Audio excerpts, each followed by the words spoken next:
The Grow My Cleaning Company podcast helps owners of cleaning companies just like you to grow your company and yourself so you can make more money and finally get the time and money freedom that probably got you into this business. Discover how to automate and create systems that allow you to grow like crazy without losing control. If you dig the show and want to show some love, subscribe, rate, and review on iTunes. It really helps. Enjoy the show. All right, ladies, gentlemen, anyone else getting any questions on anything having to do with actual sales call, either the first call setting up the deal or the on-site walkthrough? No is totally fine, but I wanted to give everyone an option. Tiffany in the house. What's shaking, girl? Okay, so it's probably, I think you're going to say it's because I did not do the call and set up the walkthrough correctly. Someone gave me a contact and I called her and she's like, yeah, let's just come over at this time. And so I went to, it's an orthopedic office. And I was going to start with asking her those questions that you say, but then she's just like, okay, hello. And she shook my hand. She's like, okay, we got this and this and this. So I'm wondering if how to handle that. Should I just stop her and say, can we talk? And also, when you give the bid and you're trying to solve their problem and find out what the problem is. Hold on, let's get one problem at a time. Let's not try and solve that. Okay. So absolutely, that was completely a mistake from the beginning. Not that we can't fix it. I'm not going to refuse to answer your question, but you're giving me a second best alternative, right? I blew the first call. What do I do? I'm like, well, don't blow the first call. Let's do that right. But got it. We all make mistakes. Even if you did, I'm still going to not go out. There's a mistake. Something you could have done after you blew the first call before you went out. Call back again. Hey, Tiffany, I've been thinking about it. I agreed to come out. I have no freaking idea what I'm coming for. But that's not what I want to do. I don't want to waste your time. I certainly want to waste my time. Can we just get crystal clear on exactly what the problem is you're hoping I can solve so I don't waste a half hour of our time? So you can always fix it. Right? You don't have to be like, oh, I can never call them again. Bullcrap. You are again investing your most precious resource in time. And it's fine if you can help them and serve them and bring some value to their life. I'll invest all day long. But if you can't, and you're taking their most valuable resource, which is time. So feel free next time to just call and you can always reset the ground rules. So if you forget it on the first call, do a second call. If you didn't do that, here's how you do it. You're still the answer is to set the ground rules. So the best way is to do it before the call. You're like, what if I didn't? Well, then we're going to do it on the call. So let's just role play it. And we are recording so you can go back and hear it. Well, no, you get to be the buyer. You can get to be the pain in the ass. I got the hard job. So go ahead and try and buffalo me with your nonsense of whatever this lady did. Hey, Tiffany, Mike, thanks for inviting me out. Hey, Mike. Okay. What we have here is we have the 3, patient rooms that you'll be cleaning. Whoa. Hold on, girlfriend. We're like, you're talking marriage. We're on a first date. I don't even know why I'm here. Can I get 2 seconds just to get clear on exactly why I'm here and what a good outcome is for everybody? Well, the outcome is for you to clean the office. Can I be direct? Yes. Thank you. I appreciate that. We're pretty selective about who we work with. We only make offers to people we're wildly confident we can kick ass and take names for. I don't know that about you. So for me to be able to help you, and my fault, by the way, Tiffany, I should have set all this up over the phone. I completely dropped the ball. So hopefully you'll forgive me. That said, for me to be able to propose a solution, I've got to get crystal clear on the problem. So for me to be able to do that, we need to spend 5-10 minutes of me really understanding what's going on. So I don't just give you a price to solve a problem I don't understand. Fair? Yes. Done. I would have said yes before, but yeah, that was really great. But it's really important that you understand who's in charge and who's setting the frame. So we call it the doctor frame internally. And I love that frame. If I walk into the doctor and I'm like, okay, so here's the thing, but he's like, blah, blah, blah, get on the scale. You know, as well, you don't even get to see the doctor. The nurse is like, get on the scale, sit in here, take off your clothes, do the thing. The doctor comes in for like 2 minutes. Okay, need your blood, blah, blah, blah, and he's out. They are setting the frame. There is no universe where, you walk in and be like, the doctor's like, great, what's wrong with you today? He's like, nothing, I feel great. Just wanted to say, see ya, Jessica. He's going to set the frame, right? So equally important to you, to me setting the frame is I don't want to say I was in charge. I was a professional. I wasn't going to waste your time. I knew what was going on and I had a plan, and it was a good plan that was going to serve you. So you can go, Oh, thank God. Because most of the time when you go, what is it you want? I need the most cleaning for the least money. They're not doing that because they're angry or combative. They're doing it because no one ever taught them how to buy and they don't know any better. So when you are this adult in the room and you're like, no, you don't. You need the result at a fair price, right? Because, because obviously we all know, great, I can get you if you want a price, $6. Well, what are you talking about? Well, I'm assuming if there's no information, the price can be anything, right? Like, do I have to come here physically and clean, or can I do it mentally? Oh, you want a physical clean? Okay, got it.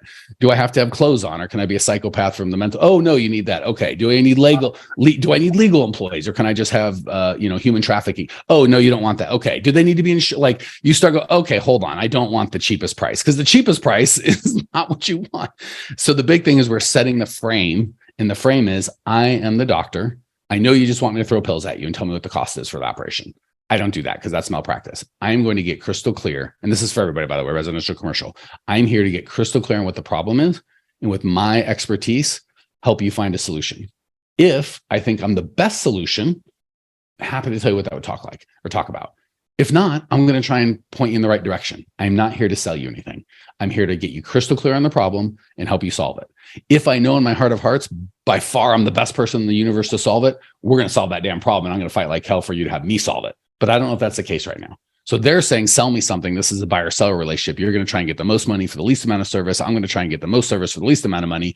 And you're going, no, I am here as an expert to help you understand the problem. Once you understand it, I can understand it. Once I can understand it, I can bring my experience to bear and help you come up with a solution. But you see how we're coordinating. And if like, no, I don't want to do it. Cheapest price. I'm not here for that. Could you imagine walking in a doctor and go, I'm sick. What are you going to do and how much is it going to cost? He's like, well, I'm going to examine you. That'll be $87 or whatever it costs. And then I'm going to help you come up with a solution. No, just price. You go, I'm not, you got to go. I have sick people that actually need help. You got to go. You got to have that same, that you don't owe them anything. We kind of feel like because they asked for a bid, we owe them anything. You don't owe them any of your time. This is all free. These aren't clients. These are beggars. So they have a problem. You know how to solve it. You're doing them a favor by coming out and helping them. You don't mind doing it, but they're going to follow your rules. And if they're like, no, I know how to do this. They're like, I'm not going to, this is a game I don't want to play in. So if they're like, I'm getting 7 bids, that's what I want. Oh, we don't do that. When you're ready to really solve the problem and understand it, you need a professional to come in and help you get clear on what the problem is and create an actual solution to fix it. Give me a ring. If you're just looking for bids, I'm not for you. And watch how quick they go, well, hold on. What do you mean? Because again, no one ever taught them how to bid. Everyone else just went, okay, I'll sharpen my pencil, get you the best bid. When you are the adult and go, when you're looking to solve the problem, let's talk. If you just want bids, I'm not playing that game. Most will go, well, hold on. Tell me about that. What do you mean? How did it? And now we got a conversation. Fair? Yeah, that's a big shift because I do feel like they're doing me a favor for having me out to do a bid. I think I get unsure of myself. So that's really good. And the verbiage is good. So 2 things. 1, these calls are recorded. So anytime you're about to go on a bid, this would be a great thing to listen to in the car ride over. 2, it is really common for you to leave this call going, I got it. That makes sense. I'm going to be great. And then go on a call and be like, holy crap, I did everything wrong. I'm a terrible human being. And I suck at this. Not the truth. You are a regular human being and it takes iterations. So as long as you are trying, and here's another thing, this is gonna sting a little, to really get better, you got to be okay going for the next 10 or 20 sales calls. And we call them enrollment calls. We like to enroll people into their new life, not sell them crap they don't want. So on your next 20 enrollment calls, the goal is not to enroll. The goal is to get better at what you do. So if you're like, this goal is not to sell Tamara anything, I'm going to get really freaking good at getting her crystal clear on her pain and getting me crystal clear on her pain. That's it. That's the goal. So when Tamara's like, I need a bed, I don't do bids. I'm here to get clear on your pain. I'm not going to do that. Okay, I'll get out of your hair and I'll find someone else. No problem, because that's my goal. So if you do that, even if your enrollment percentage drops for a little bit, because you're like, I was comfortable at this thing that enrolled at this level, it's almost like a golf swing, it's not good. You're like, it's probably going to get worse because you're like, I got to do something. And then it gets better. Same thing. You've got to be okay with the next 20 calls. I'm not here to enroll anybody. I'm here to get better. And then every call till I die, I will enroll at a much higher level and enjoy it a lot more because I'm advocating for as opposed to selling to these people. Does that make sense? Yeah. Yeah. Okay. So when you leave, don't go, did I sell? Did they buy? Did I do? How did I follow the agenda that I'd set? Did I really go in trying my best to get them and me clear on the pain? And if you said yes, I don't care if they bought or not, or did some weird thing with a one-time sale, or it makes no difference. I don't care. If you're like, I really did the best I know how to do at getting clear on their pain and getting them clear on their pain. And that's a gift I gave them, whether they opened it or accepted it or not, I gave it. That was a win. And if you're like, I did a terrible job and I reverted to my normal stuff and they bought, that was a loss. We got to kind of separate the result, because here's the big problem that happens with sales calls. We'll do a good call and they won't buy, and we'll make up a story that it was bad. That's what I was telling Tamara. I don't want her to get too wiped out about one call because we screw ourselves up. Or even worse, we do something bad and they buy in spite of it. And then we enter that into our sales process because our little monkey minds can't separate out results from actions. So if we take out the results and go, I'm just here to get better, and I don't care if they buy or not, or enroll or not, or whatever. Did I get them clear on the pain? Did I get me clear? And every time, maybe make a little 1 or 2 sentence note. So 20 calls from now, you can review and see yourself getting stronger and stronger at that. And then we're building, same thing with golf. They're like, don't look at where the ball went, look at your swing. And if you get your swing right, the ball will go where you want it to go. But you can do a goofy, weird thing and the ball goes 300 yards straight. And then your stupid monkey mind goes, that was it. That's what I got to do. It's like, no, you got there in spite of that. So when you're selling, don't look at the ball, i.e. this, did they buy or not? Look at your swing. Because if your swing gets right, you can sell anyone anytime. But this guy buying or that guy buying, tomorrow's lady might have been a psychopath that she doesn't want to do business with. So if she did a really good enrollment call with her and the lady didn't buy and she judged her enrollment call based on that lady, she's going to screw herself up. Christian might be like, I'm going to buy whatever. I just need to get this thing taken care of. And I do a garbage call and I do a bunch of weird stuff and talk about dust and all sorts of manner crazy stuff. And he buys. And I'm like, okay, that was the magic. We got it for the next 20 calls. Be like, I know I'm getting better at this craft, and they'll buy or no buy. I don't care if I go 0 for 20. That's not the goal. As long as 20 calls from now, I'm like, I got this. I'm good. Is that a fair? Scary. Yeah. Okay. It is scary, but yes, I like that. Cool. Good news is it won't even take 20 calls. So if you commit to 20, you'll start getting better and feeling comfortable in 5 or 10 and be like, oh, I really like this. And then you'll start selling at a high level and it won't be as painful. So I'm selling you lots of pain. You'll probably actually have less pain. Awesome.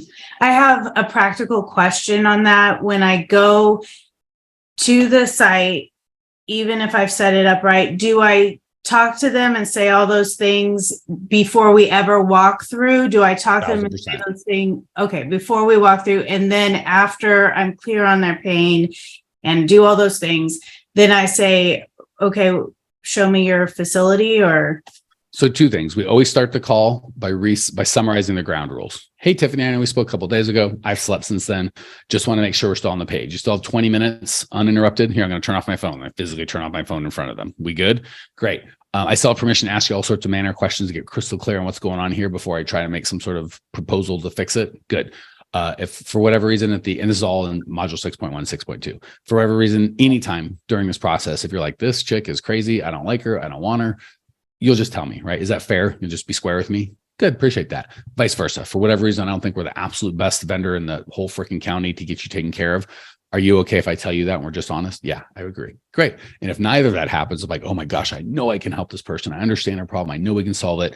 And you believe that as well. What would you like to see happen next? And I'm not going forward with anything till like, I want to get started. If they give me some sort of nonsense about, I got to talk to some, great, let's get them here. They're not going to be here. Great. When they or you are ready to solve the problem, let me know. I got to talk to my husband. Great. Let's grab him. He's not here. What are we talking about? No offense. I'm not here to talk about a problem and give you a bid to maybe solve it at some point in the future. Either you want to get this solved or you don't. If you don't, let's get it solved. If you don't, I'll leave. If you do, let's get it solved. So what are we doing here? It is okay to set boundaries. Like if you guys came here and were like, I don't really want to talk about sales, or I want to talk about sales, but I never want to go on a sales call. I'd be like, well, I'm not going to waste my time coaching you. We're just in case you're like, oh, I don't really sell. I have someone else doing that. I just want you to tell me. I don't get her on the call. Why am I coaching you? Like, what are we doing here? And you wouldn't be offended. You go, yeah, that makes sense. That's a reasonable request. So we always start with resetting the ground rules. Believe it or not, I don't give a crap about the job walk, the walkthrough. I might do it for them to make them feel better, but I'm just trying to get through it quick. For residential, it's just really a rapport. If I feel like I can pull off getting the conversation done, I will, but it's really just pain. So if we want to do it while we're talking, I prefer doing it while we're sitting down. Honestly, for a large commercial building, because I like travel and I'm not going to have my sales shut down when I'm traveling, and I don't want someone not qualified as I am to be doing high dollar sales, I break it up. I go, I am the person that's going to get clear on what your pain is and how to solve it and propose a solution. I have someone else do the walkthrough. They'll come down. You don't have to be there. They'll just measure it and do everything. So that's $10 an hour work. I don't even, for residential, you look and you're like, okay, I got it. How big is the house? 2,300, okay, got it. For commercial, again, depending on the size, if it's just, something quick and easy, it's no big deal. If it's several buildings over whatever, send an estimator out there to get the actual, here's how many square feet and here's how long it's going to take. But the sales portion, the high dollar portion, the understanding and solving problems, that's the job that you're there for. Everything else is just BS. So if I even let them do a walkthrough, it's just to make them feel better. It's not because I need to see anything. I just need to understand their pain. Let's say you don't have the estimator. Why don't you need to see, like when I started doing this business, they're like, okay, you got to know what types of floors and if you're vacuuming, if it's all sweeping and mopping and I don't know, all the things. Like, why wouldn't you need to walk through the 10,000 square foot building to know how many like bathrooms and things? Yeah, just to be clear, you, the salesperson, the owner, the highly skilled person does not need to do that. Somebody does. I'm just saying it doesn't have to be you. Right. But while I'm still small, I probably have to. Yeah, that's fine if you do it. But the point is, it can be done at a different time. It can be done by a different person. Okay. Don't confuse the same reason a doctor, like why? So I thought you had to get blood and you have to wait. So yeah, the nurse does that. The doctor's the talented person. He's a fool with that stuff. Like, well, I'm a small practice, so I'll do it. Okay. But just to be clear, I'm okay with you weighing people and taking blood. Just don't think that's doctoring. That's nurse work and there's nothing wrong with nurse work, but you're doing it because you're small, not because it's important. If I, as the patient, thought the blood taken, the weighing was the important part, and that's the important person, that's the problem. I need to see you as the doctor. Even if you happen to be doing nurse work, that's fine. But I like the separation of, I don't want you or them to think the magic of this, our time together, is me showing you how many square feet of VCT tile we have versus how many toilets we have. See what I'm saying? Everyone else is going to talk about that. I'm going to talk about the real problem. So I might, if I had to do it, I'll go, I'll measure it on my own. I don't even need you. That is not the important part. Anyone can measure and give you a per square footage price. I am here to understand the problem. So let's spend 20 minutes doing that. I can do the job walk without you. I just need them to be clear. This is the important sales conversation. That's just BS measuring that any monkey could do. And if you happen to be the monkey, fine. If you want to pay a monkey, fine. You and they need to understand the distinction between the high value work. Perfect example with people are like, I don't get Pipeline Pro and help me with Pipeline Pro. I'm like, monkey work, no offense to Pipeline Pro people, any $20 an hour employee can do that, or $5 if they're in the Philippines. How to write copy and make a funnel and come up with offers that are compelling. That's high dollar work. Let's not get confused about which is which. So I'm not saying Pipeline Pro is stupid. You never need it. Like, yeah, somebody needs it, but I don't know how to work Pipeline Pro and I do pretty fine. But the Pipeline Pro guy doesn't know how to build a marketing funnel and attract clients and speak in their language. That's why he needs me. And I don't really need him. His job is very easily replaceable. My job's very expensive. Same thing when you go on a sales call or an enrollment call. The getting the pain and getting them to be honest with you and you being able to articulate that with them, way up here on the value chain. Somebody counting toilets and square footage of tile versus carpet, way down here anyone can do that. An estimator, cleaner can do that. So I just want you, I'm not saying you can't do it. I'm saying I want you to understand your real job. So if I'm training a whole cleaning crew and in that training I vacuum for 5 minutes, it would be silly of me to think, or the team to think, oh, Mike is here as a vacuumer. That's his job. It's like, no. I'm here as a trainer. This thing needs to get vacuumed, so I'll vacuum it. But let's be clear on what I'm here for. Does that make sense? Yes. Thank you. Cool. Important distinction. It's more how you view yourself and the time that you invest and how they view you. Really hard for them to view, when you're taking their weight and measuring a bunch of crap, then you're this level. You are not that level. You are a consultant with them, not a salesperson to them. That's huge. Yeah, thanks. Well, here we are, the end of the podcast, and you made it. Great job.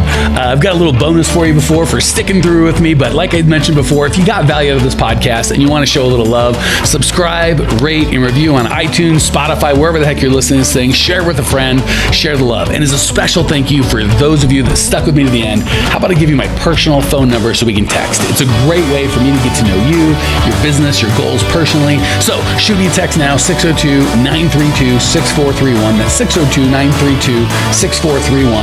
I am the only one who responds to these texts, and I will personally respond to everyone I possibly can as long as this number is manned. Don't know how long we're going to keep this at the end of the podcast, so grab it now. 602-932-6431. Give me a text, say hey, can't wait to meet you.